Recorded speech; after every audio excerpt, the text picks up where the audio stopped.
Mr. Speaker, thank you for this opportunity. I want to thank the chairperson of the Security Committee for the report.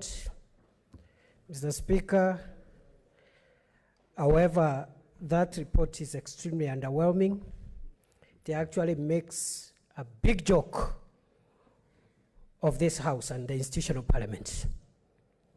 Mr. Speaker, I am here on Standing Order 105, read together with Standing Order 60, which allows any senator to move a motion without any notice. And this motion is moved under paragraph H of Standing Order 60, read together with Standing Order number 1, Mr. Speaker, which gives you vast powers on procedural issues. Mr. Speaker, today is a sad day for our country. Let me go direct to the point. We have no business being here discussing anything if the senator for Kakamega, Cleophas Malala, the senator for Bomet, Dr. Lagat, and the senator for Samburu, Dr. Stephen Lelewe, are not here. Mr. Speaker, we may be here making speeches and trivializing a very grave matter. It took a desperate young man in Tunisia to burn himself to cause a big change in that country. Mr. Speaker, we are willing to come back subject to the 3 days notice. We are willing to come back on Friday, on Saturday, on Sunday, any day, any hour. Mr. Speaker, the Constitution says this House can sit anywhere, anytime, any hour, as decided by this House for the interest of the country. I saw the other day, I listened with disbelief as senators tried to flaunt and flag curfew regulations and applying curfew on this House. Mr. Speaker, if this House is called to decide whether or not the president should deploy the Kenya Defense Forces in war to defend our country, this House can meet at 4 a.m. in the morning, any day, with curfew, without curfew. And Mr. Speaker, with due respect to the COVID protocols, there is no way this House can be treated as if we are coming here for disco, so that at 9 p.m., if you're in a disco, you go home. Mr. Speaker, Parliament of Kenya must face the executive head-on. The Parliament of Kenya must face the judiciary head-on. There is no way we are going to entertain any arm of government to run this institution. We will not allow it. We are not kidding. We are not playing games. Arrest us, kill us, torture us. We will not yield. Mr. Speaker, the kind of anger we have caused in this country, I dread, God forbid, is the kind of anger that made the citizens of Burkina Faso to burn down parliament. And when the president of Burkina Faso, that was 3 years ago, I'm not talking about prehistory. When the president of Burkina Faso heard the parliament is in flames, he fled. His name is Blaise Compaoré. That's how he was voted out of office, by fire.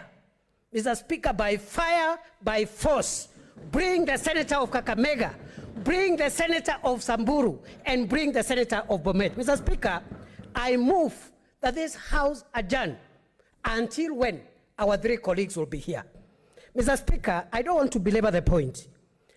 I know the trick. Those who are peddling a dangerous formula of dividing revenue in this country are using. They think without these 3, they have 24 senators to pass this ugly formula. We will not allow it. Mr. Speaker, I have before me here a letter which you have received in your office 10 minutes ago from the senator of Kakamega, Cleophas Malala, saying nobody should try to vote in his place.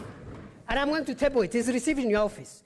We cannot come here and trivialize a serious constitutional institution like the Senate.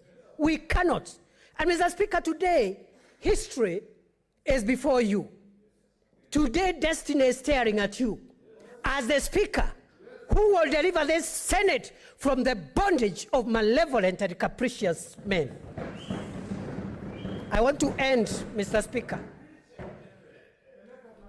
You know, there are people, and I'm glad some of our colleagues who were opposed to, who were trying to peddle this formula, toned down, including my student, the senator for Muranga.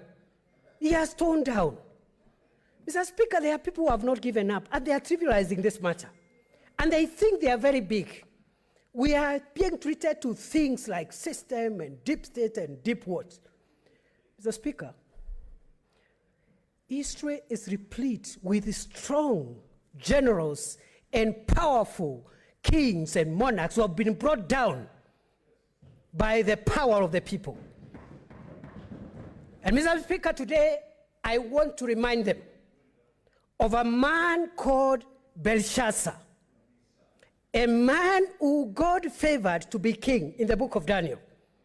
Instead of being grateful that God has honored you among so many millions of citizens to be their leader, he entertained a government that was so divisive, so oppressive.